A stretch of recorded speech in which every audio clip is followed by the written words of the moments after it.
Glória a Deus. Bom dia, povo de Deus. Pai do Senhor Jesus, amém? Vamos ficar de pé essa manhã, vamos orar, falar com Deus. Quem está feliz aí, dá um glória. Levanta suas mãos para os céus, Espírito de Deus. Eu quero te agradecer por essa manhã em tua sagrada presença, meu Deus. Abençoa os teus filhos, derrama sobre eles a tua graça, o teu Espírito. Todo o ensinamento que será ministrado aqui essa manhã, Senhor, seja para a glória, para a honra e para o louvor do teu santo nome. Pai santo e querido, em tuas mãos nós entregamos, Senhor, todos os teus filhos, os que estão aqui presentes, os que não estão presentes, meu Pai, mas que estarão aprendendo conosco também esta manhã, através da transmissão ao vivo, pela Rádio Fogo e Glória. Abençoa os teus filhos, derrama a tua glória, a tua graça, o teu Espírito, em nome do Senhor Jesus. Quem recebe, diga amém. Com seus olhos fechados, vamos adorar o Senhor com uma canção, amém? Digno de glória e louvores, levantemos nossas mãos, te adoramos, ó Senhor, digno de glória e louvores, levantemos nossas mãos, te adoramos, ó Senhor, porque grande és tu, maravilha fazes tu. Não há outro igual a ti, não há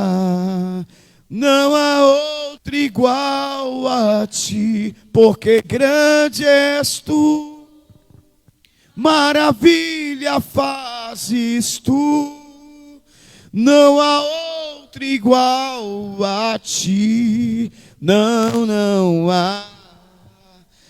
há outro igual a ti, Senhor.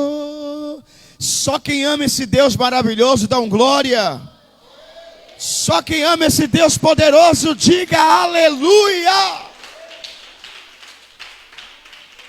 Irmãos, podeis assentar. Eu estou muito feliz em estar aqui essa manhã com os irmãos. Quem está feliz aí dá um glória a Deus. Eu quero agradecer a Deus por essa oportunidade. Antes, fazer um relato. Agora no mês de setembro, né? É abordado o tema Setembro Amarelo, né? Todo mundo sabe disso aqui? É a luta contra o suicídio. Por que eu estou feliz? Porque sexta-feira passada a gente fez um atendimento aqui a mais ou menos umas 20 pessoas que tentaram suicídio e graças a Deus desistiram por isso. Então é o motivo da gente agradecer a Deus, é ou não é, irmãos? Dá uma salva de palmas para Jesus aí.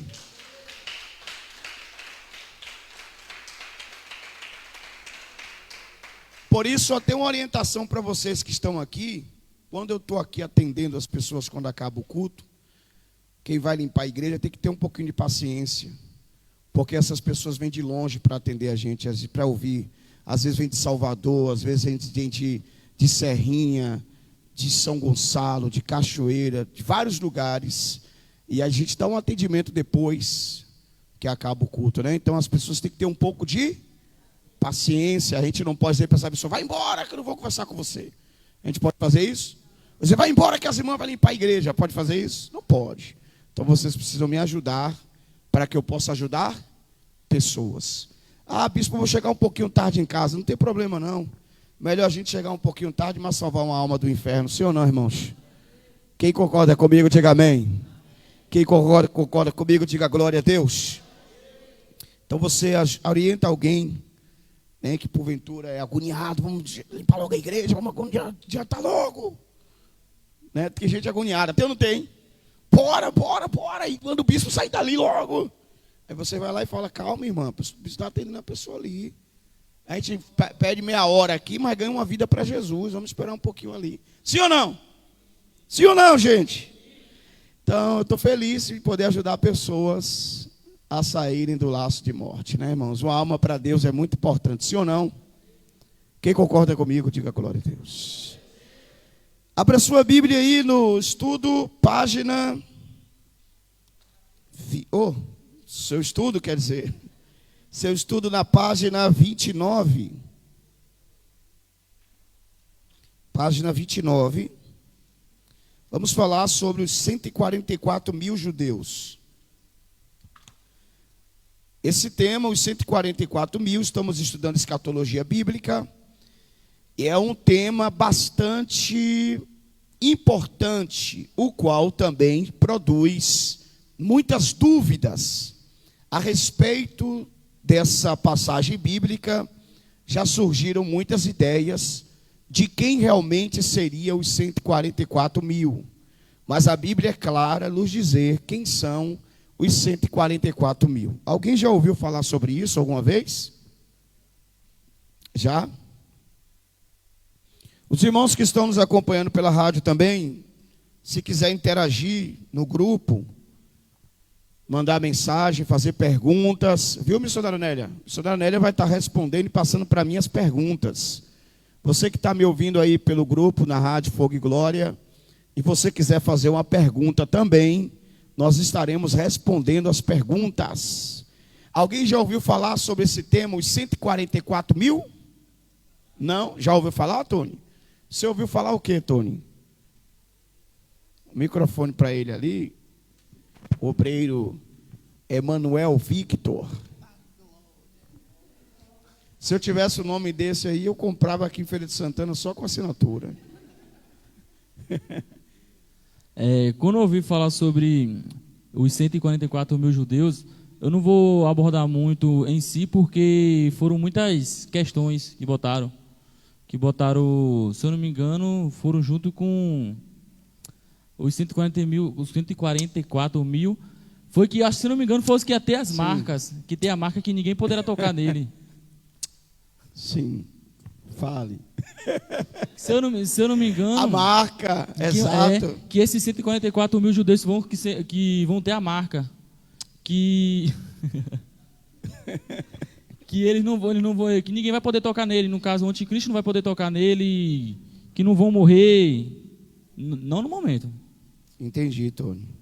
Então, Tony relaciona os 144 mil, aqueles que terão a marca, né, Tony?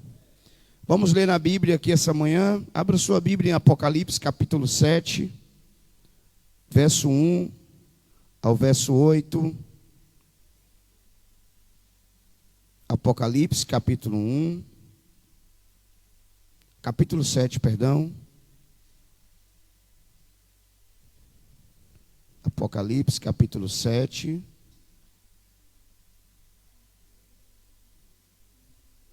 Verso 1 ao verso 8. Os 144 mil israelitas selados. Amém? Faremos a leitura. E depois destas coisas, vi 4 anjos que estavam sobre os 4 cantos da terra, retendo os 4 ventos da terra, para que nenhum vento soprasse sobre a terra, nem sobre o mar, e nem sobre árvore alguma. Eu quero parar para falar algo com vocês aqui. Vocês sabiam que os anjos controlam os fenômenos da natureza? Quem sabia disso? Falei, não foi? Então, falei semana passada e estou provando na Bíblia. Veja o que a Bíblia diz, que os 4 anjos estavam sobre os 4 cantos da terra, e eles estavam retendo os ventos. Olha aí. Então, existem anjos que controlam o mar, existem anjos que controlam o limite que o mar pode ultrapassar, existem anjos que controlam o vento, a velocidade do vento, o clima, as estações. Então, os anjos, Deus determinou e ordenou. Mas, se um anjo não cumprir a determinação estabelecida por Deus, então ele vai pagar por isso. Por exemplo, existe um anjo caído que ele domina as águas. Existe um anjo caído que domina as águas. Domina as águas. Ele caiu em seu domínio das águas porque ele não obedeceu a Deus. Então Deus derrubou ele, ou ela, como alguns chamam. Desobedeceu. Então ela caiu e ela ficou presa nas águas. E os homens, na sua idolatria, adoram o espírito caído que domina as águas. Dá o nome de quê? Exatamente. Entendeu? Por exemplo, há um espírito caído que domina as matas. E os homens, na sua ignorância, decidiram adorar esse espírito que domina as matas fechadas, né? As matas, ele habita nas matas. Então cada anjo é responsável por uma localidade, por uma região, por um fenômeno da natureza. Amém? E ele tem que obedecer o limite que Deus estabeleceu para ele. E se ele desobedecer, o preço é alto. Amém, irmãos? Vamos continuar a leitura. Verso 2. E vi outro anjo subir do lado do sol nascente, e tinha um selo do Deus vivo, e clamou com grande voz aos 4 anjos que fora dado poder para danificar a terra e o mar. E ouvi o número dos selados. Aqui agora entramos, ó. E eram 144 mil selados, de todas as tribos dos filhos de Israel. Da tribo de Judá havia 12 mil selados. Da tribo de Ruben, 12 mil selados. Da tribo de Gade, 12 mil selados. Da tribo de Asser, 12 mil selados. Da tribo de Naftali, 12 mil selados. Da tribo de Manassés, 12 mil selados. Da tribo de Simeão, 12 mil selados. Da tribo de Levi, 12 mil selados. Da tribo de Issacar, 12 mil selados. Da tribo de Zebulon, 12 mil selados. Da tribo de José, 12 mil selados. Da tribo de Benjamim, 12 mil selados. Que o total, os filhos de Israel, que são os filhos de... Pela leitura do texto, já cai por terra um monte de ideias que tem por aí. Uma das ideias que tem por aí é que os testemunha de confusão dizem que são os 144 mil. Aí eu pergunto a vós outros aqui nessa manhã de domingo: quem é testemunha? Porque não é testemunha de Jeová. Na verdade, quem são os testemunhas de Jeová? São realmente os 144 mil? São sim. Você sabia disso? Só que os testemunhas de Jeová não são esses que estão na terra aí agora. Os testemunhas de Jeová são o povo que é judeu, os filhos de Jacó. Os judeus são os testemunhas, que na verdade o nome não é Jeová, seria perto de Iová, porque a letra J não existe no alfabeto hebraico. Vocês lembram disso? Não existe no alfabeto hebraico e não existe no grego. O nome Jesus, na verdade, não é Jesus. Yeshua ou Iesus, Yeshua, Yalroshua, seria Iesus, o mais perto do original. Mas nós falamos Jesus, que foi uma forma latino-americana de se pronunciar, uma forma latina, amém? Mas é óbvio que Jesus sabe que a gente está falando dele. Não precisa também fazer confusão por causa do nome. Igual muitos têm aí que pega essa doutrina de não, o nome está errado, porque não sei o que lá, não sei o que lá. Não. Amém, irmãos? Imagine, me perdoe aqui a palavra, mas Deus é algum ser não pensante, que quando tu dobra o joelho, tu vai dizer assim: e agora eu vou falar como é o nome mesmo?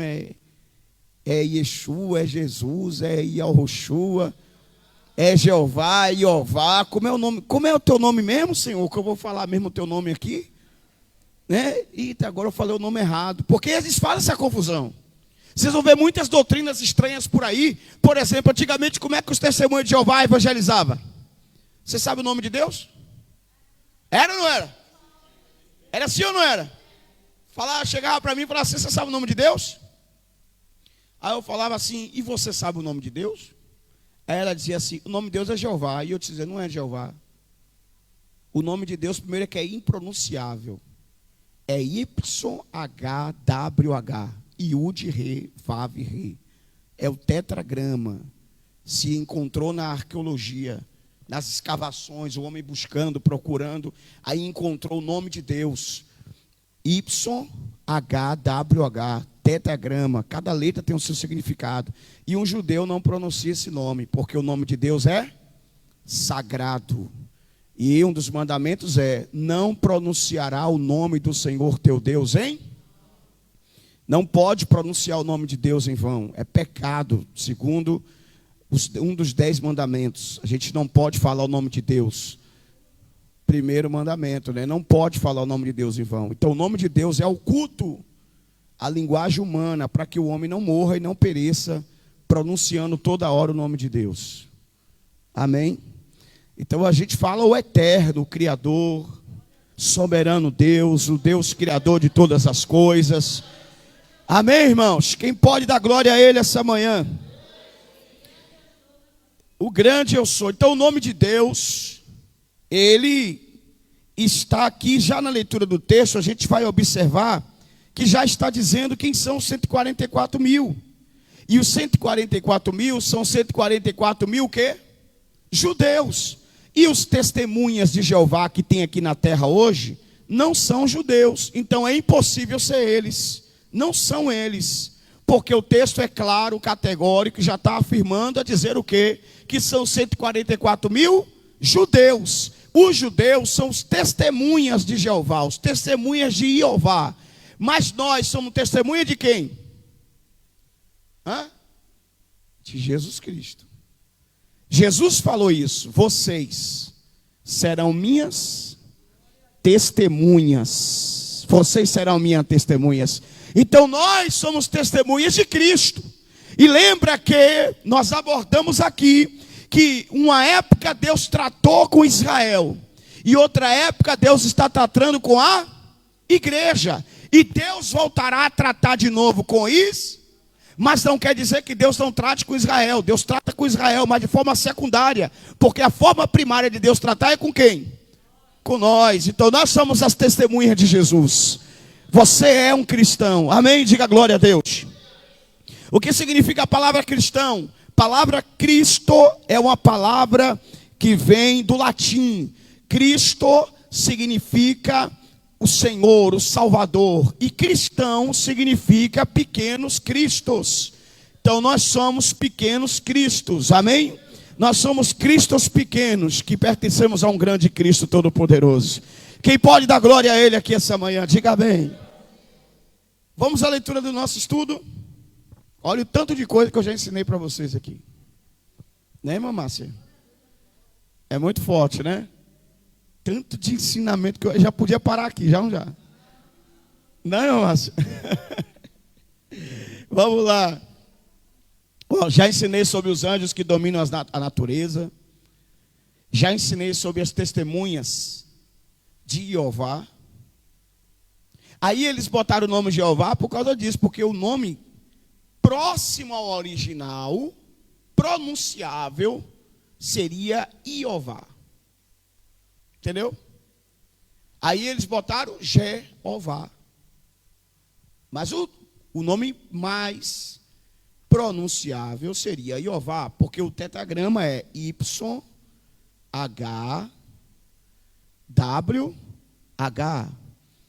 Aí se pronuncia YI.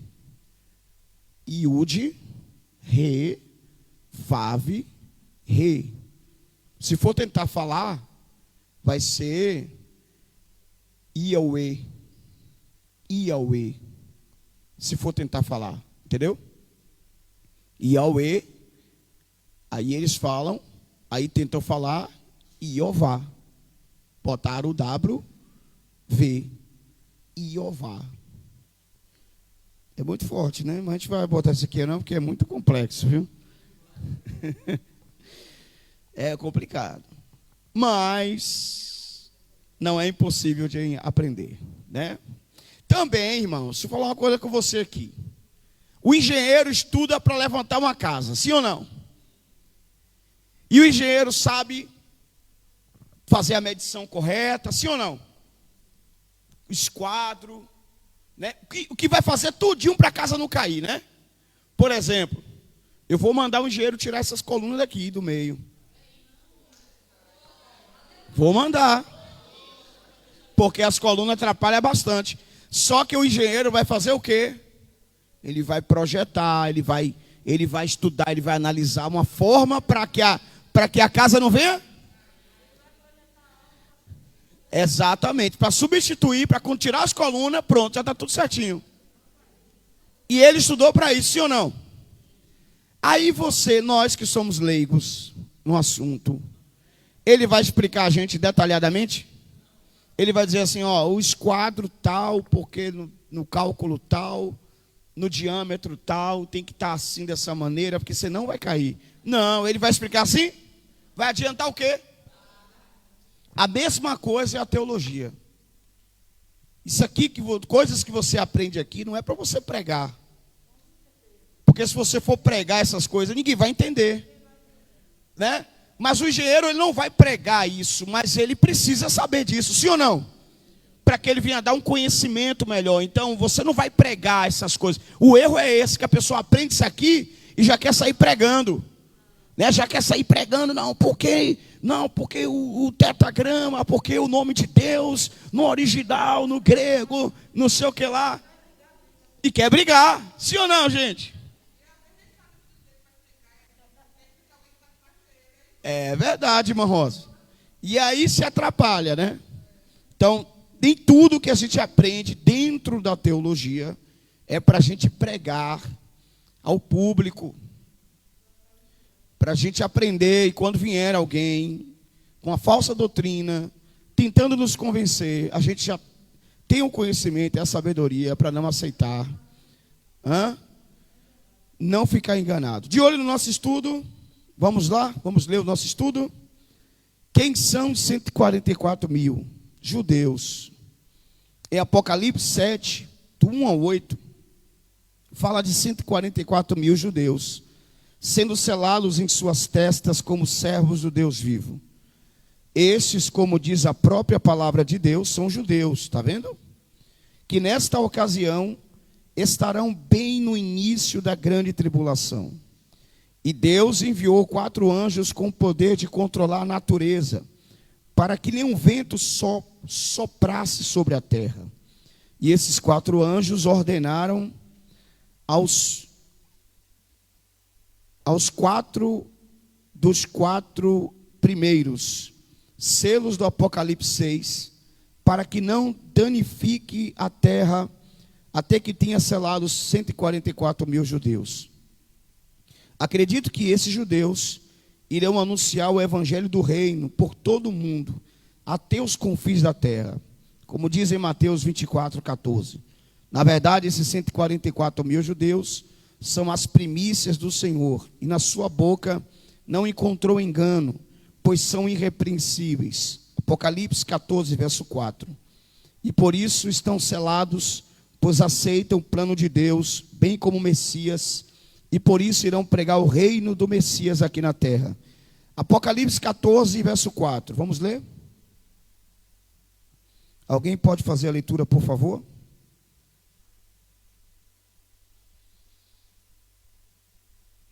Apocalipse 14, verso 4.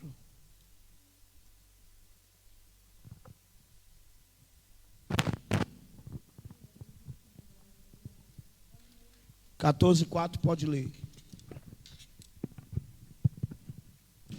Estes são os que estão contaminados com mulheres, porque são virgens. Estes são os que seguem o Cordeiro, para onde quer que vá. Estes são os que dentre os homens foram comprados como primícias para Deus e para o Cordeiro. Amém. Então, esses são aqueles que não se contaminaram, assim como Jesus.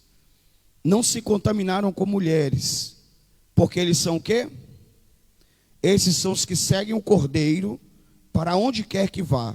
Esses são os que dentre os homens foram comprados como primícias de Deus e para o Cordeiro. São 144 mil homens que não se contaminaram com mulher. 144 mil homens que nasceram para pregar o Evangelho, somente isso. Não pensavam em casar, não pensavam em constituir família, não pensavam em ter uma vida na terra. Assim como Jesus, exclusivamente a vida deles era para fazer a obra de Deus e pregar o reino de Deus. Quem pode dizer amém? Aqui na leitura do nosso estudo, esses 144 mil judeus não são aqueles que serão arrebatados. Por que não? Por que não são aqueles que serão arrebatados? Quem sabe? Exatamente. Porque eles se levantarão após o quê? O arrebatamento. Porque agora Deus vai tratar de forma primária com quem? Após o arrebatamento da igreja, Israel terá agora a prioridade.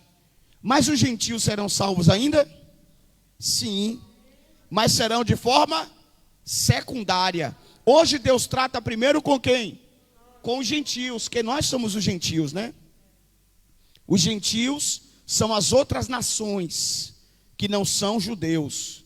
Nós não somos judeus. Tem algum judeu aqui em nosso meio? Talvez tenha. A senhora é judaica? É judia? A senhora não é.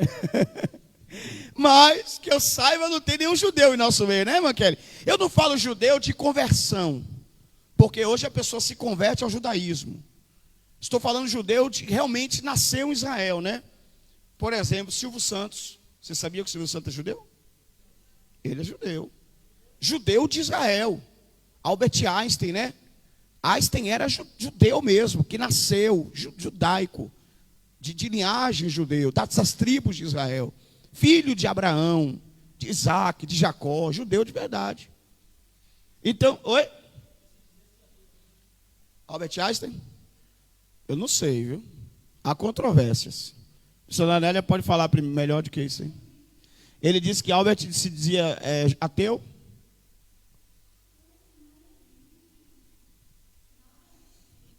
Acredito que não. Albert Einstein, ele acreditava na divindade. Talvez não como as pessoas acreditam, mas de forma científica.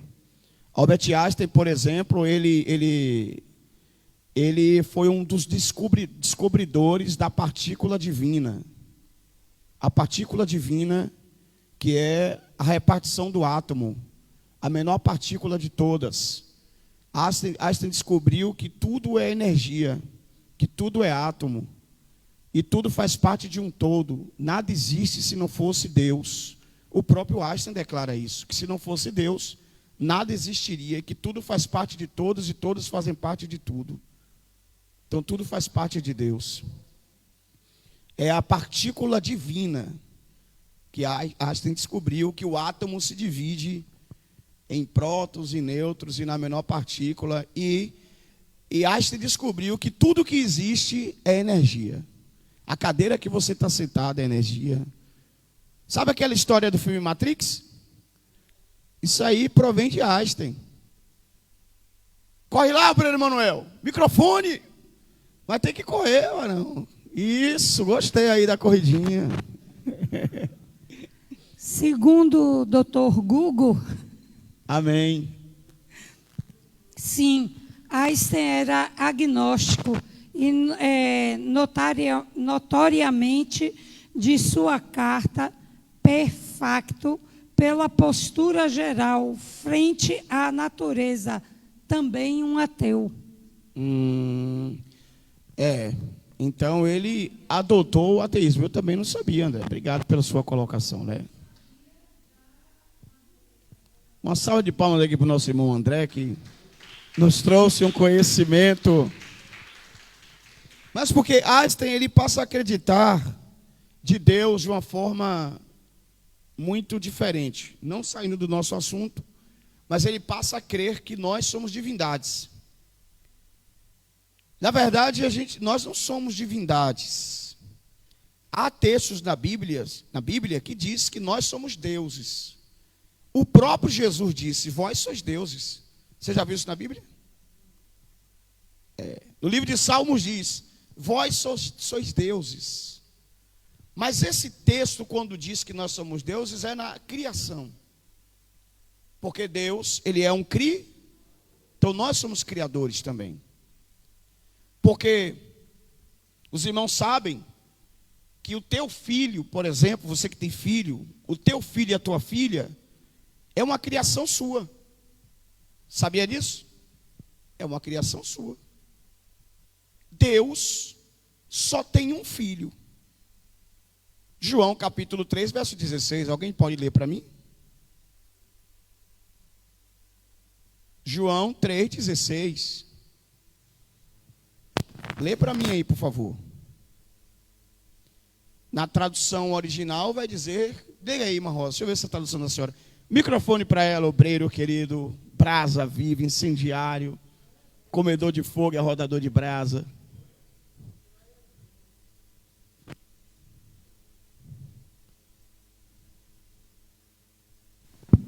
Aí, obreiro Emanuel.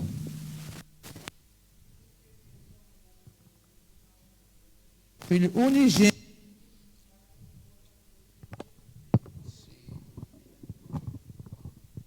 O texto mais perto do original diz o seu único filho. Unigênito também significa único, né? Na sua matriz original. Então, Deus tem quantos filhos? Sou eu que estou dizendo? É a Bíblia. Ah, mas porque fulano diz que todo mundo é filho de Deus, irmão, a Bíblia está dizendo que Deus só tem um filho, gente. E eu vou falar alguma coisa contra para agradar os outros? E nós somos filhos de quem? Eu sou filho de Paulo César e de Dona Selma. Nós somos... Agora, como que nós nos tornamos filhos de Deus? Por adoção. Deus nos adotou como filhos. Exatamente. João capítulo 1, verso 12. A todos que o receberam, ele deu o poder de ser feito, não é feito, de ser feito filho de Deus. Só que não pense que Deus nos adota como o homem adota o homem, não. Deus nos adota com toda a totalidade de bênçãos e promessas que Ele tem para nós. Então a gente só pode ser feito filho de Deus através de quem? De Jesus. Por isso, sem Jesus, ninguém torna-se filho de Deus. Porque Deus foi tão bom que pegou seu único filho e deu por amor a nós. E todos que aceitaram o seu filho Jesus, Ele faz a pessoa ser filho dele. Quem está entendendo, diga glória a Deus essa manhã. Amém, irmãos? Então a gente precisa ler a Bíblia com inteligência. A gente não precisa ir, não tem que ir no que as pessoas dizem. Ah, porque a pessoa falou isso, porque a pessoa falou aquilo. Não, o que importa é o que a Bíblia diz. Analisar. Por isso os judeus, enquanto não reconhecer que Jesus Cristo é Senhor e não aceitar Jesus como Salvador, não são filhos de Deus. Ninguém nesse mundo é filho de Deus sem Jesus. Porque Deus só tem um filho. Então por isso que quando a Bíblia diz que nós somos criadores, é isso. Por exemplo, se não fosse o seu pai e a sua mãe, você não existiria. Você não existiria. Porque você é criação do seu pai e da sua mãe. Eu até preguei isso aqui uma vez. Jesus disse que existem os que são nascidos da carne e os que são nascidos da vontade de quem? Da vontade do homem e da vontade de Deus. Como é que a gente nasce da vontade de Deus? Quando o Espírito Santo tira as escamas dos nossos olhos e a gente reconhece que é filho de Deus. Uhum. Adão e Eva? São criação. Criação.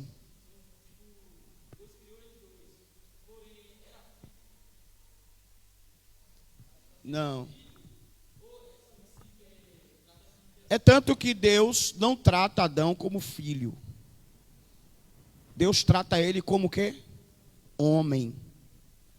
Deus não chama Adão de filho. Por isso que quando Jesus revolucionou. Quando Jesus falou assim, Pai nosso que está no mais alto de todos os céus. Quando Jesus falou isso, os judeus ficaram abismados. Está blasfemando. Como é que chama Deus de Pai? Entendeu? Porque não podia chamar Deus de Pai. Tinha que chamar de Criador. Amém, irmãos? Quem está entendendo, diga amém. Eu entrei aqui numa área muito estreita, né? Mas é bom a gente saber, né? Vamos ler o nosso estudo aqui. Glória a Deus. Paramos em arrebatados, né? Como muitos dizem, acreditam ser a igreja de Cristo. Isto não é possível. Não é possível 144 mil ser a igreja de Cristo. Pois a igreja de Cristo não são o quê? Não são o quê? Judeus. A igreja de Cristo não são judeus. Vocês encontraram no estudo aí, gente? Não? Ó, 144 mil. Volta aí, esses 144 mil judeus. Vocês acharam agora? Vamos ler daqui. Esses 144 mil judeus não são aqueles que serão arrebatados. Lembra que a gente falou do arrebatamento? Como muitos dizem, acreditando ser a igreja de Cristo. Isso também não é? Então não são os arrebatados e também não é a igreja de Cristo. Pois a igreja de Cristo não são. Vocês acharam aí? Mas pessoas de várias línguas, povos e nações. E nem tampouco a igreja é formada apenas por 144 mil. Porque tem muito mais gente hoje na igreja. Tem ou não tem? Só na Fogo e Glória tem 100 mil. Rapaz, vou falar de novo. Só na Fogo e Glória tem 100 mil. Amém. Só falta 44 mil, né, meu Márcio? Então, só na Fogo e Glória tem 100 mil. Então, não é 144 mil pessoas a igreja. Mas de milhares, de milhões e de bilhões é formada a igreja, né? Como diz Apocalipse 5, 9 ao 11. Esses judeus passarão pela grande tribulação. Olha aí. Passarão pela grande tribulação porque não serão o quê? Não serão arrebatados. Mas enquanto eles são selados aqui na terra, em Apocalipse 7, 3, a igreja está nos céus, adorando a Cristo, como mostra Apocalipse 5, 9 e 11. Porquanto esses não são em hipótese alguma a igreja de Cristo. Em Apocalipse capítulo 14, verso 1 ao 5, mostra novamente os 144 mil judeus, mas agora junto com o Senhor Jesus no céu. Pois o versículo 3 mostra que eles estavam diante do trono de Deus. E como todos sabemos, esse trono está nos céus, está no céu. Nesse momento, os 144 mil judeus já cumpriram a sua missão na terra, e mesmo passando pela grande tribulação aqui na terra, não se contaminaram com religiões falsas, e também não aceitaram a marca da besta. Pois alguém que já foi marcado por Cristo, certamente desprezará qualquer marca demoníaca. Amém? Quem pode dar glória a Deus? Então, alguma dúvida sobre os 144 mil? Se há alguma dúvida, pode perguntar agora. Alguma dúvida? Nenhuma dúvida? Amém? Então vamos aprender sobre a estátua de Nabucodonosor. Daniel capítulo 2. Vamos lá para Daniel capítulo 2. Os ouvintes da rádio aí, tem alguma dúvida?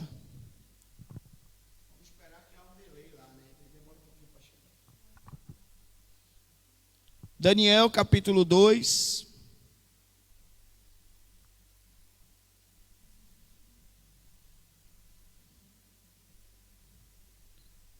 Vamos estudar sobre a estátua de Nabucodonosor. Eu vou lhe dizer aqui uma coisa também, irmãos, que é muito importante estudar sobre a estátua de Nabucodonosor, porque às vezes tem gente que lê a Bíblia e não entende sobre esse sonho que Nabucodonosor teve, né? E Daniel interpretou. Então, a partir desse momento, quando você lê esse texto no livro de Daniel, você já vai saber o que significa essa visão que o Nabucodonosor teve, esse sonho que o rei teve. Daniel capítulo 2, alguém pode fazer a leitura?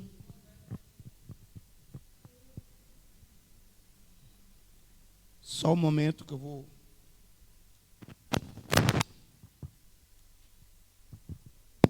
Daniel capítulo 2. Quem achou aí Daniel capítulo 2? Quem quer fazer essa leitura? Pede para fazer essa leitura.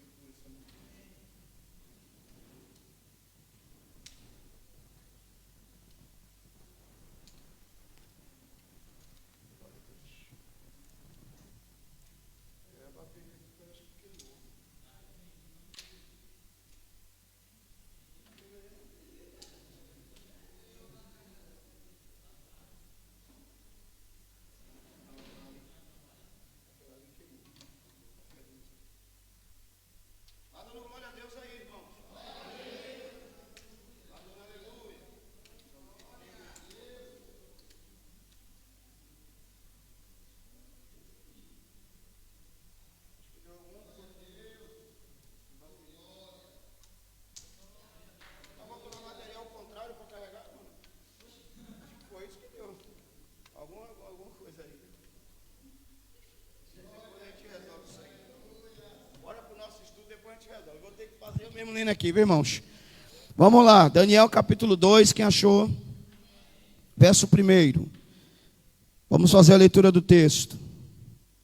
No segundo ano do reinado de Nabucodonosor, teve o sonho, e o espírito se perturbou e passou-lhe o sono. Então o rei mandou chamar os magos, os astrólogos, os encantadores, os caldeus, para que esclarecesse o rei dos seus sonhos.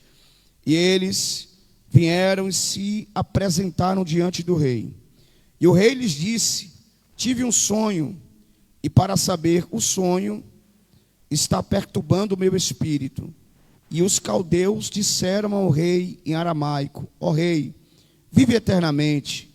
Dize o sonho aos teus servos, e daremos a interpretação. Respondeu o rei, disse aos caldeus: o assunto me tem escapado. Se não me fizerdes saber o sonho em sua interpretação, sereis despedaçados, e as vossas casas serão feitas um monturo. Mas se vós me declarares o sonho e a sua interpretação, receberei de mim dádivas, recompensas e grande honra. Portanto, declarai-me o sonho e a sua interpretação. Respondeu pela segunda vez, e disseram: diga ao rei o sonho e seus servos, e daremos a sua interpretação. Respondendo o rei, disse: percebo muito bem de vós, quereis ganhar tempo, porque vedes que o assunto não me tem escapado. Veja que o rei disse: quem não conseguir interpretar o sonho vai ser espedaçado. E a sua casa vai virar o quê? Um monturo. Vamos aqui para o verso 14. Adiantarmos um pouquinho essa leitura. Verso 14. Então Daniel falou, avisada prudentemente Arioque, capitão da guarda do rei, que tinha saído para matar os sábios da Babilônia. Respondeu e disse Arioque, capitão do rei, disse: apressa-te tanto o decreto do rei. Então Arioque explicou o caso de Daniel. Daniel entrou e pediu ao rei que lhe desse tempo para que lhe pudesse dar a interpretação. O rei contou o sonho, mas ninguém conseguiu fazer o quê? interpretar. Então o rei ia mandar matar todos os sábios. Ia mandar matar todo mundo, irmãos. E não ia sobrar ninguém. Aí Daniel entra para interceder. Daniel entra para intervir e impedir que acontecesse aquela carnificina naquele momento. No verso 32, no verso 32 do capítulo 2, Daniel vai dar a interpretação do sonho. A cabeça daquela estátua era de ouro fino, o seu peito e os seus braços de prata, e o seu ventre e as suas coxas de cobre, as pernas de ferro e os seus pés em parte de ferro e em parte de barro. Estavas vendo isto, quando uma pedra, aqui é o sonho do rei, uma pedra foi cortada sem auxílio de mão, a qual feriu a estátua dos pés de ferro e de barro, e os esmiuçou. Então foi juntamente esmiuçado o ferro, o barro, o bronze, a prata, o ouro, os quais se fizeram como pragana, as eiras do estio, e o vento se levou. Não se achou lugar algum para eles, mas a pedra que feriu a estátua se tornou grande monte e encheu toda a terra.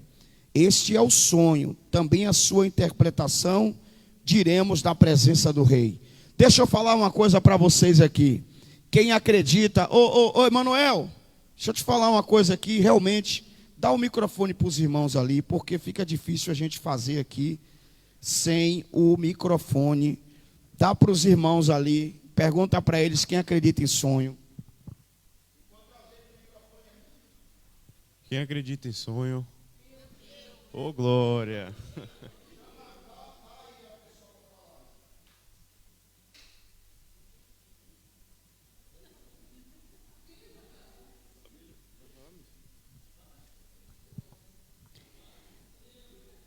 Segundo a psicanálise, há 3 tipos de sonho.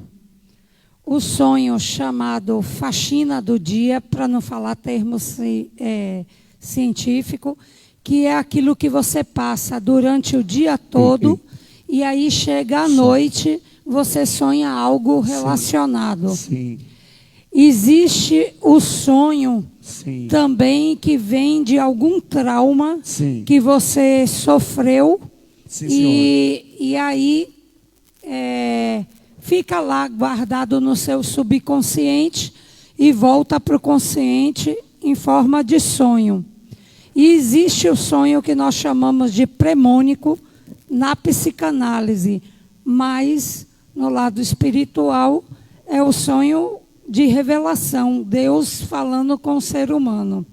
Eu acredito, porque para a glória e honra do Senhor, Ele fala comigo em sonho. Aleluia, graças a Deus. Missionária, é muito importante sua colocação aí a respeito do sonho.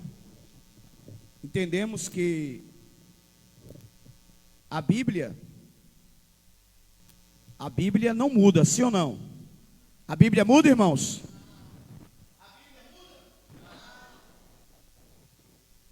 De geração a geração, a Bíblia não muda, sim ou não? A palavra de Deus, ela é imutável. Diga comigo, a palavra de Deus é imutável. O ser humano muda. Claro que o homem muda, mas Deus não muda e a palavra não muda. O próprio Jesus disse: da minha palavra não será tirada nem um tio, nem uma vírgula, nem um acento. Nada será tirado e nada será o quê? Acrescentado. Então a palavra de Deus, ela é imutável. Quem está entendendo?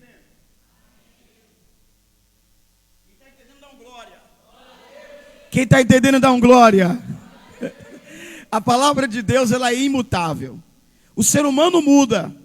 Mas se Deus também falava com os homens do passado através de sonhos, a pergunta é, por que Deus não fala mais? E a resposta é claro que Deus fala ainda.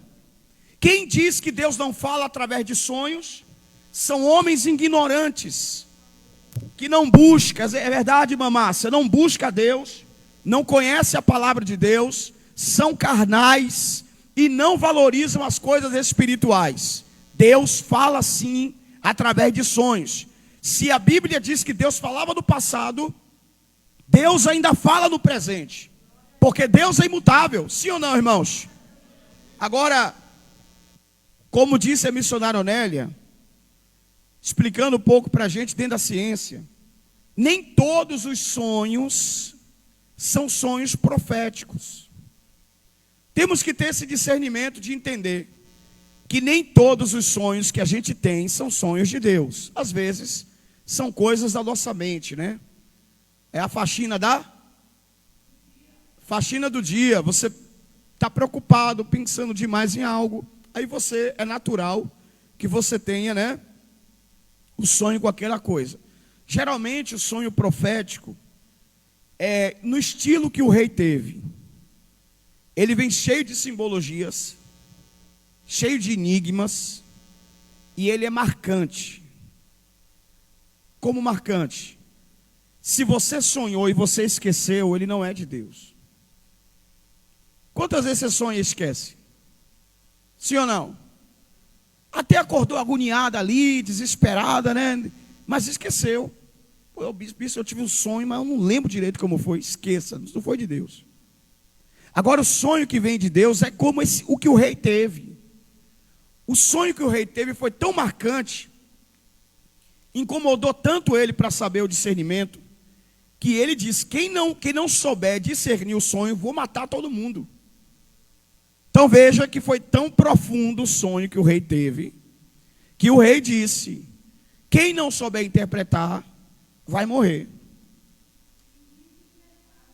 Olha lá. É rico em detalhes. Isso, rico em detalhes, nitidamente real.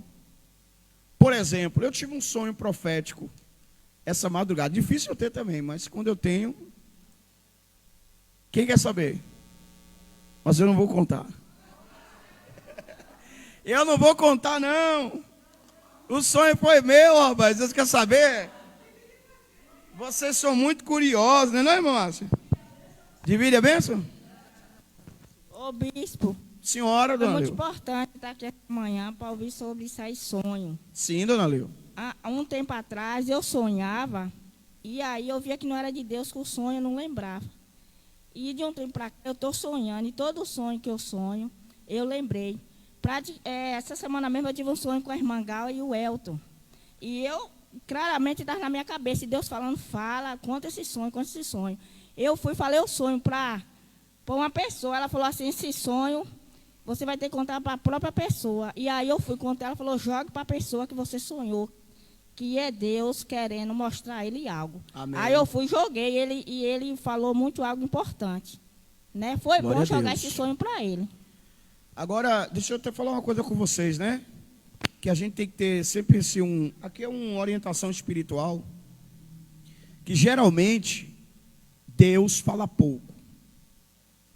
Pode ver na Bíblia, Deus não fala muito, né? E disse Deus a Jeremias: desce a casa do oleiro. Deus só falou isso. Assim diz o Senhor, disse Deus. Deus fala pouco, Deus não fala muito. Então, por exemplo, tem pessoas que têm muito sonho, aí acha que todo sonho é de Deus. Não estou falando que é vocês não, mas tem gente aqui na igreja, ou pessoas de fora da igreja mesmo, que todo dia me conta um sonho. Ô bispo, eu sonhei com isso, bispo, porque eu sonhei com isso. Bispo. Não é assim que Deus fala. Veja que o rei, José, por exemplo, né? Quando foi que Faraó teve um sonho? Um sonho Faraó teve que foi de Deus. Nabucodonosor, um sonho foi de Deus. José, pouquíssimos sonhos. Então todos os exemplos de sonhos na Bíblia que Deus dá são pouquíssimos. Não é muito não. Então não pense que todo dia Deus vai te dar um sonho, não. Isso vai demorar muito tempo para Deus te dar um sonho, viu?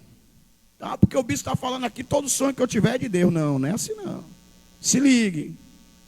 Fique atento, esperta, fique ligada, viu? Mas quando é de Deus mesmo, você sente. Por exemplo, eu tive um sonho, eu vou contar para vocês. Depois que a irmã Alana falar. É isso, pode ser que seja de Deus. Aí, como é que eu vou saber que é de Deus? Aí tem que ter o discernimento de espírito, né? Nem tudo a gente pode ensinar. Nem tudo a gente sabe. Só através do discernimento de espírito que a gente vai identificar. E nem sempre, por ser repetido, é de Deus. Porque dentro da psicanálise, algo que foi traumático vai verdade. ser, às vezes a pessoa pode sonhar anos e anos a mesma coisa, Tá vendo aí? porque tem uma área que precisa ser tratada. E dentro da psicanálise existe vários critérios de interpretação. Abre-se parêntese. Minha professora de interpretação de sonho da psicanálise vai estar participando do programa Um Milagre em Sua Casa. Olha aí, irmãos, está vendo aí? Vai ser abordado o tema interpretação de sonhos pela missionária Onélia e a especialista em sonhos dentro da psicanálise. Olha que bênção. Vai ser forte, vai ou não vai? Por exemplo, eu estava até conversando com a missionária Onélia outro dia, que as pessoas dizem que eu tenho um dom de interpretar sonho, mas eu não acho que eu tenho um dom de interpretar sonho, não. É sério. Sabe como é que eu interpreto sonho? Pela Bíblia. Devido ao conhecimento bíblico, a gente sabe o que significa, por exemplo, os números da Bíblia. O que significa cada coisa que está na Bíblia tem um significado profético. Nada está na Bíblia à toa. Então, pelo significado dos símbolos, a gente vai trazer a interpretação, entendeu? Fala, André. Bispo, Fala, André. Aí, como a missionária Onélia também estava falando também, eu, desde criança até quase os 18, eu tinha um sonho repetitivo que eu sonhava direto. E isso passou por anos. Que era uma bola, tipo, uma bola gigante. Ficava correndo atrás de mim. E eu tinha medo de morrer. Eu tinha medo de morrer. Porém, quando eu acordava eufórico, ficava com medo de dormir de novo. Uma bola gigante, que cor era a bola? Era tipo de concreto. Tipo Misericórdia, mano. Que sonho terrível era esse? E isso foi me metendo medo até de dormir. Eu tinha vezes que eu passava noites acordado, com medo de dormir de novo, porque quando eu acordava cansado, com medo de chegar a ficar todo oprimido. E quando isso passou, que eu não tive mais esse sonho, tipo, foi como se em minha cabeça passasse que isso era um fardo muito grande que eu passava. E isso também era quase 100% certeza, porque da minha família, o que sempre teve mais fardo era eu. Tipo, tanto de inteligência, como em algumas coisas que tinha que se tratar e tal. Até vamos dizer assim, espancamento, responsabilidade, essas coisas. Entendi. E hoje em dia eu penso que isso fosse um peso muito grande que saiu das minhas costas. E como você chegou a essa interpretação? Porque depois que eu comecei a passar para ir para a igreja, que eu aceitei Jesus, que eu comecei a buscar mais, eu passei, tipo, despercebido disso. Eu nunca mais tive esse sonho, nunca mais tive outro tipo de sonho também que me metesse medo ou algo do tipo. Tipo, como se fosse um grande peso que eu tirei das minhas costas. Exatamente. Até mesmo porque desde pequeno era muito o demônio que me acompanhava. O que significa esse sonho que ele tinha? Essa bola significa a multidão de problemas. A multidão o tamanho dos problemas que vinham tentando destruir ele, que vinham tentando passar por cima dele, entendeu? E ele sempre fugindo, mas quando ele aceitou Jesus, então Jesus é mais forte do que os problemas e superou a dificuldade da vida dele. Amém, irmãos? Quem tem um sonho repetitivo aí? Quer que eu dê a interpretação agora? Não vou dar não, tô brincando, viu? Vamos voltar para o estudo aqui, irmão. Você não quer que eu dê a interpretação de sonho, rapaz? Então deixa eu contar para vocês o sonho que eu tive. Quer falar, Obreira Rosa? Obreira Rosa, última oportunidade. Hã? Entendeu? Amém.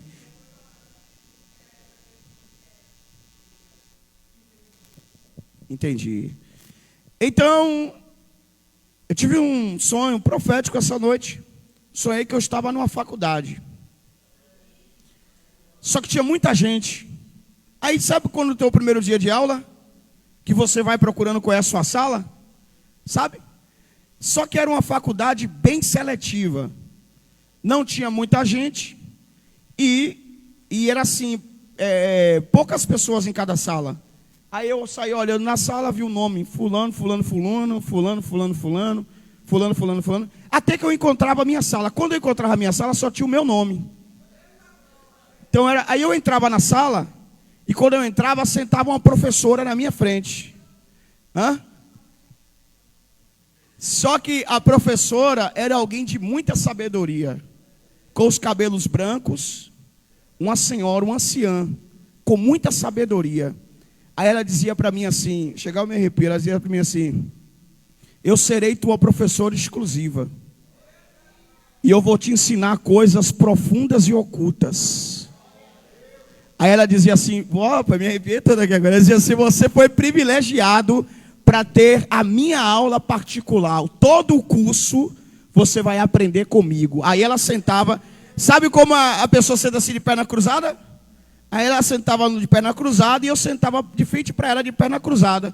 Aí ela pegava o papel e começava a me ensinar algo e eu começava a escrever.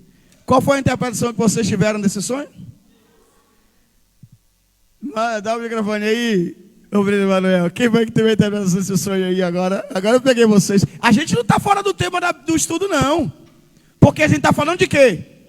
De sonhos. Sim ou não, gente? Estamos dentro do tema. Não é verdade, missionária Anélia? A senhora como teóloga, né? Estamos dentro do tema. Porque Daniel interpretou o sonho do rei. Foi ou não foi? Então nós estamos falando de algo muito importante. Qual foi a interpretação do sonho aí? O bispo, eu entendi do sonho assim, que é o que a gente todos aqui já imaginamos, né? Que o Senhor é o escolhido, né? Foi selecionado por Deus e Ele próprio vai lhe dar mais sabedoria do que o que o Senhor já tem, para o Senhor continuar crescendo na obra dEle e resgatando mais almas. Amém. Mais alguém? Dene teve uma interpretação aí. Fale, Dene. O negócio esquentou aqui. Viu? Rapaz, você que não vem para a escola bíblica, vem aqui. O negócio é bom, é ou não é, gente? Fala, Dene. Aí, ó. De acordo com uma faculdade, para você estar na faculdade, você tem que aprender, você tem que buscar. Olha aí, já começou a entrar na linha aí. Da interpretação. E aí o que eu entendi que é assim, de acordo com o seu aprendizado, a sua busca, né, o senhor foi escolhido e privilegiado a dons novos, a coisas novas da parte do Senhor. Exatamente. Chegou perto aí, Dene. Karen, Manuel. Meu bispo, o senhor teve esse sonho, foi que dia? Foi essa noite. Eu também tive esse sonho. Ontem eu tive um sonho, eu acordei super animada. Sim. Aí eu contei logo para o André. O meu sonho era que eu estava muito atrasada. Eu estava hiper mega arrumada, muito atrasada, como se fosse o primeiro dia de aula. Olha Só que aí. eu falei assim, eu não vou mais estudar, eu não estudo mais, então por que eu estou tão atrasada assim? Será que é alguma prova que eu vou fazer? E André, todo arrumado também, você falava assim, amor, pega a chave do carro. Tá. Aí eu falei assim... Aleluia! Aí eu falava assim, tá na sua mão, tu não tá com a chave do carro aí na sua mão? Aí ele, embora, desce, nós já tá atrasado. Chegamos em casa, a gente descia uma sequência de escadas assim, e a gente entrava num carro com rodas grandes. Aí eu... Rebaixado foi? Rodas grandes, tipo um carro, tipo assim, 4x4, Eita, Land Rover, rapaz, me assim. deu uma volta, viu? E tipo, eu tava Me deu uma volta. Tava com os documentos, com mochila e Glória a Deus. a gente estava indo para um lugar. Chegava nesse lugar, era tipo uma faculdade, a porta de uma faculdade. Sim. E tinha, assim como o senhor falou, tinha poucas pessoas entrando nessa faculdade. Aí eu falei assim, meu Deus, eu tô atrasada. E tipo assim, como se minha vaga já estivesse lá e eu fosse para o primeiro dia de aula. Amém. Aí eu falava assim, esqueci o documento, a gente voltava. Eu dei uma sequência de voltas, umas 2 ou 3 voltas, indo e voltando em casa. Quando eu acordei, eu estava entrando na sala, só que, porém, eu não conseguia ver a cara das pessoas. Também eram muito poucas pessoas. Amém. E eu entrava e eu acordei. Assim, aí eu, tipo, não entendi. Eu até ia contar com o senhor, ia perguntar para o senhor o que era isso, o porquê disso. E eu fiquei muito animada para contar. Quando o senhor contou do sonho, eu falei assim, olha, é igual o meu sonho. Significa o quê, meu Deus? Glória a Deus. Então, bem parecido com o meu, né? Pela interpretação do meu, vamos chegar ao seu também. Primeiro, para entrar na faculdade, essa faculdade não era qualquer faculdade. Era uma faculdade selecionada. E para você entrar na faculdade, primeiro você tem que fazer o quê? Vestibular. Que é primeiro você passar por aonde? Pela prova. Significa que a prova que eu estava passando, fui aprovado. E você também, olha aí, Deus está falando. A prova que a gente estava passando, a gente foi o quê? Aprovado. Então, significa também que Deus agora está devido a gente passar pela prova e ser aprovado, Deus está nos levando a um nível maior. No meu caso, um nível de aprendizagem, o seu também, que você vai estar aprendendo. Um nível de aprendizagem, Deus está levando a níveis mais profundos de entendimento, de espiritualidade, de crescimento e evolução espiritual. Amém? Glória a Deus. Irmãos, semana que vem, vamos deixar nosso estudo sobre a estátua de Nabucodonosor semana que vem. Porque eu não quero...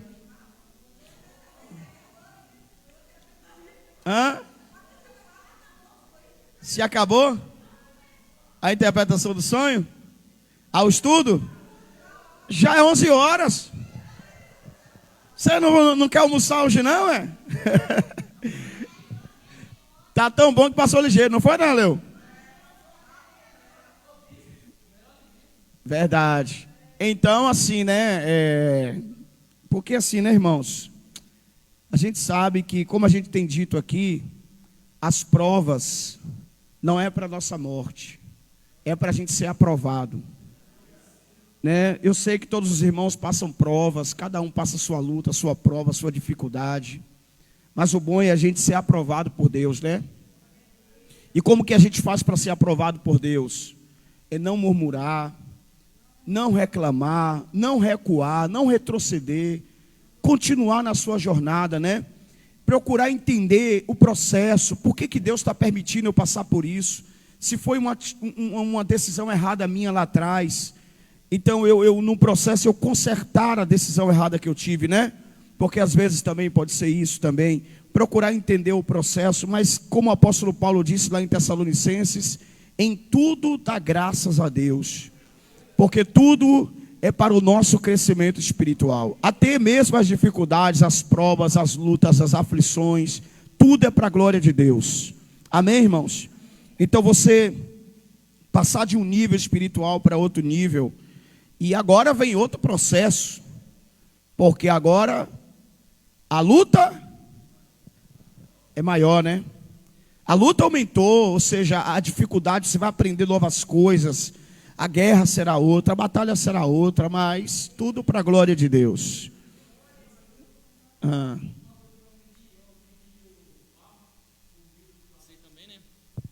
De tantas aprovações que eu passei na minha vida, eu falo que para todo mundo, eu passo que Deus ele não coloca um fardo maior do que a gente aguenta. Ele coloca até onde a gente aguenta. E se ele vê que a gente não vai aguentar mais, ele tira. Então é aquela coisa, se Deus colocou na nossa vida, porque a gente tem capacidade de passar por isso, de passar dessa aprovação. E outra coisa também que eu sempre falo, até mesmo para mim mesmo e para outra pessoa, que se Deus colocou na nossa vida essa aprovação, porque o que tem lá na frente é muito maior do que essa aprovação. E que a gente vai passar sorrindo. A gente vai passar sorrindo, porque o que tem na frente é muito melhor e muito mais gratificante do que essa aprovação que a gente passa. Glória a Deus. Para a gente encerrar aqui essa manhã, quem já teve um sonho profético aí, levanta a mão alguma vez? Pode falar? Todo mundo já teve? Pode falar, mulher de Deus. Eu vou falar o meu sonho, porque pode ser que minha interpretação não seja... Eu quero ver a sua versão de interpretação do sonho. O sonho que eu tinha... Vamos lá, vou dar minha versão aí, viu? Conte. Ô, bispo, era assim. Antes a voz já não é gatinha, gente, espera aí. Antes eu tinha um sonho que era sempre repetitivo, como eu falei. Sim. E nesse sonho, toda vez eu ficava perdida. Eu me perdia. Qualquer lugar que eu ia, assim, eu não conseguia voltar para casa. E vivia perdida. E sempre no sonho tinha escuridão. Tinha coisas horríveis que aconteciam. E eu chegava perto de casa, quando eu chegava perto de casa eu me perdia. Não conseguia chegar na minha casa. Perto de casa se perdia de novo. Aí eu começava, e era direto esse sonho, direto, o mesmo sonho. Era o mesmo sonho. E sempre tinha escuridão no meio, coisas horríveis, que eu não precisava comentar tudo, né, por causa do tempo. E aí depois de muito tempo, eu ainda vinha para a igreja, mas não dava firme. Isso foi antes da senhora se firmar. Aí eu vinha direto e vivia tendo esse sonho. Aí depois de um tempo que eu tive esse sonho, que eu, meu Deus, quando chegou no meio do caminho, eu parei e fiquei. Aí eu fiquei parado olhando, aí quando chegou eu vi minha casa. E desse dia eu consegui chegar em minha casa. E foi aquele negócio libertador. Eu senti paz, eu acordei tão feliz. Aí eu achava que era porque, minha interpretação é que eu estava perdida. Que eu não estava buscando ao Senhor, buscando a presença. Vinha para a igreja, mas não tinha presença, não buscava. E depois, quando eu me achei, que eu comecei a obedecer mais, buscar mais, eu consegui chegar em minha casa. Entendeu? E, então, eu entendi assim, eu era perdida porque eu não estava na presença do Senhor. Eu vinha para a igreja, mas assim, que tem muita gente vem, não buscava, vinha, sentava, de qualquer jeito. Que tem muitos crentes que é assim, né? Vem, mas não busca, de qualquer jeito. Aí depois comecei a obedecer, a fazer a obra, a praticar, a ser fiel com Deus. Aí minha interpretação do sonho foi essa, que eu estava perdida, sem Deus. E depois que eu achei aqui, que eu comecei a firmar e buscar, que eu achei o caminho de casa. E para mim, a minha casa era aqui, entendeu? Eu não estava indo para o caminho certo. E minha casa é Jesus, né? Cristo. E quando eu achei, tudo mudou. Alguém tem uma interpretação aí sobre o sonho da irmã? A gente está aqui agora abordando a interpretação de sonho, né? A gente está dentro do tema ainda, viu, irmão? Estamos fora do tema não, viu? Ô bispo, o sonho dela, eu vou falar até como o senhor falou comigo, eu falei com o senhor uma vez esse sonho. Sim. O sonho dela está quase igual ao meu. O senhor lembra que eu falei com o senhor um sonho que eu tive que eu estava sendo que primeiramente foi uma nuvem, que tinha um trono grande de ouro, um homem gigante, porém não dava para ver o rosto, um bocado de anjo, e tipo, o povo tudo subindo, a maioria subindo, e nisso que eu também estava subindo. Só que no meio do caminho, uma mão me puxava, tipo, um demônio me puxava. Eu até contei isso para o senhor, que um demônio me puxava, e nisso eu acordei eufórico. Eu, de começo, não entendi o sonho. Quando eu vim falar com o senhor falou comigo, me explicou o sonho e tal, direitinho. Só que depois eu vim ter uma interpretação completamente diferente desse sonho. É quase o que ela falou. Eu, nesse momento aqui agora, quando ela estava falando, lembrei, e na minha cabeça está passando que, tipo assim, naquele tempo eu estava achando que eu ia subir, que eu ia ser arrebatado, que eu ia para a glória, que eu ia ser salvo. Só que nesse exato momento, eu estou imaginando com minha cabeça aqui, que naquele tempo eu estava com um pensamento de ignorante. Ignorante, no caso, pessoas que fazem as coisas sem saber, de qualquer jeito. Então, naquele tempo, eu estava fazendo de qualquer jeito as coisas para Deus. Eu estava pensando que eu ia ser salvo, porém eu não ia ser salvo, pelas atitudes que eu estava tendo. E hoje eu tenho a plena certeza de aquele tempo ali, que eu estava fazendo de qualquer jeito, que eu estava errando, pecando, não estava pedindo perdão a Deus de coração. Então, é quase a mesma coisa que ela. Porque, tipo assim, a gente estava achando que ia ser salvo, porém não estava com aquela comunhão com Deus. Mas hoje a gente tem a plena certeza, porque a gente serve a Deus, a gente busca a Deus, a gente faz as coisas para Deus com o coração. Então, como ela encontrou a casa dela no sonho, porque ela sabe realmente o que foi que aconteceu, que hoje ela busca a Deus de verdade, e hoje ela sabe o caminho dela, é a mesma coisa que eu falo, hoje eu busco a Deus, hoje eu procuro estudar mais, cada vez mais e mais, hoje eu procuro fazer as coisas com amor. Então, aquela coisa, se fosse hoje para antigamente, hoje minha mente é completamente diferente. Antigamente eu era um tolo, ignorante, que eu achava que eu ia subir pelas minhas atitudes, mas eu estava errando, eu estava pecando, não estava pedindo perdão a Deus do coração, não estava servindo a Deus com toda certeza.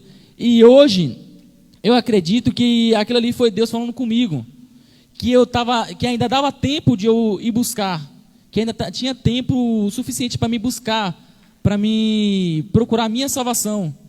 Então, a interpretação do sonho dela é praticamente a mesma coisa que o meu, eu acho, creio eu. Amém. Mas o que a irmã Rosa falou está correto, irmã Rosa. A casa significa a sua vida espiritual. E a senhora estava perdida, né, sem conseguir achar o caminho. A senhora até procurava, até buscava, né, mas não conseguia encontrar. Havia trevas, mas quando a senhora parou, que a senhora parou, não foi? A senhora parou, então a senhora parou de tentar com a sua própria força e resolveu fazer o quê? Obedecer. Porque tem gente que está nos ouvindo aqui, ou talvez pela rádio, que está tentando com a própria força.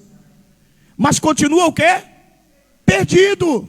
A pessoa está tentando e está dizendo assim, não é do meu jeito, eu vou tentar e eu vou conseguir, é do jeito que eu acho. Enquanto a pessoa achar assim, irmão, vai continuar perdido. Porque só tem uma maneira da gente vencer, sabe qual é? Obedecer. É obedecer e não tem outro jeito. A mesma coisa quando a gente fala da questão financeira. A pessoa diz, não, eu acho que se eu der uma oferta tá bom. Eu acho que se eu comprar a cesta básica tá bom. Eu acho que eu acho que eu vou fazer, eu acho que eu vou ajudar um irmão, eu acho. E a pessoa vai lutando e não consegue vencer. Porque ela luta para não fazer o quê? Luta para não obedecer, porque tem que obedecer. Seja fiel nos seus 10%. Aí a pessoa luta do jeito que acha, do jeito que pensa, do jeito que quer e continua perdida. Mas no dia que ela para assim e fala assim, ó, o que eu acho não importa, eu vou obedecer. Então a irmã Rosa parou. Parou de quê? De tentar com a própria força dela, da forma que ela achava que era. Então ela parou e disse assim, não, a partir de hoje eu vou obedecer. Quando ela obedeceu, ela encontrou a casa. Ela encontrou o caminho, ela encontrou. Jesus disse, eu sou o caminho, a verdade e a vida. O segredo é esse, irmão. Que Deus abençoe vocês, viu? Semana que vem vamos abordar mais esse tema sobre sonhos. Está muito forte, tá ou não está? Então, tem perguntas aí, missionária Nélia?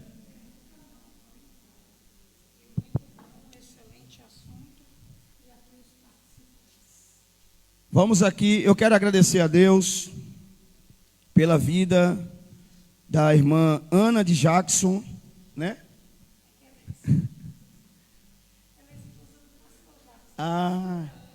Pastora Ana, esposa do pastor Jackson, Deus abençoe a senhora. Irmã Naildes, irmã Solange, irmã Lourdes, pastora Ana. E a pastora Ana está comentando, muito bom esse assunto, né? Que Deus abençoe a todos, poderosamente em nome de Jesus. Semana que vem você não pode perder, traga mais alguém com você, que você talvez vai sair daqui um expert em interpretação de sonhos.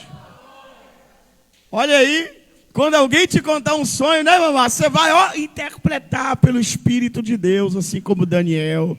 Eu acredito nisso, quem acredita, diga amém.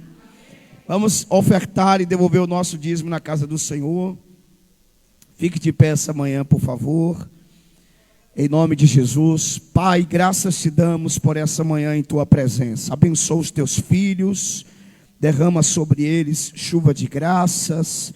Que o Senhor receba os dízimos, as ofertas que serão trazidas diante do teu altar, em nome de Jesus. E quem pode dizer amém? Pode vir na frente, traga a oferta, traga o dízimo ao Senhor, com muita alegria, em nome de Jesus.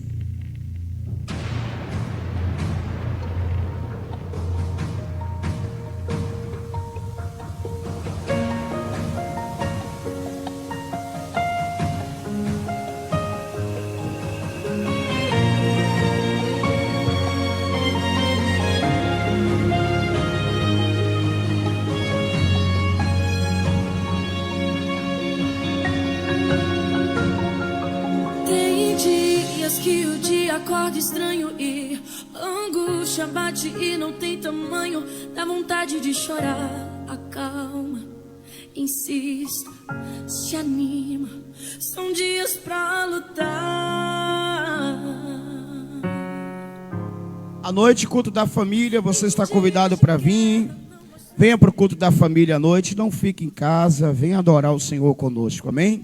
Vamos ficar de pé e agradecer a Deus por essa manhã. Espírito Santo, eu te agradeço por essa manhã maravilhosa em tua sagrada presença. A ti nós entregamos toda a honra, toda a glória e todo o louvor, Pai. Que tudo que foi abordado aqui essa manhã seja gravado em nossa mente, em nosso coração. Que os teus filhos venham praticar todo o ensinamento dito aqui para eles, em nome do Senhor Jesus Cristo.